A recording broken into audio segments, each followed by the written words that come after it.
And guys, for today's video, magluto na naman tayo ng isang masarap na skinless.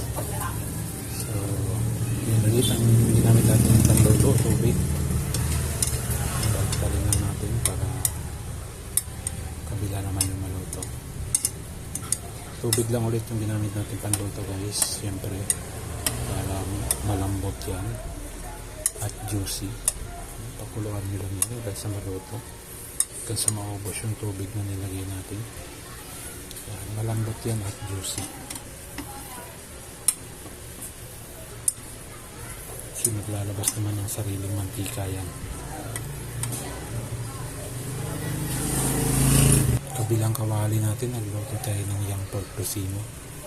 Tubig din. Yan, pinakuluan din natin sa tubig. Para malambot din yan. Skinless. Tubig lang ginamit natin. Ito. Napakabango at napakasarap. Juicy yan mga kasangkap at malambot.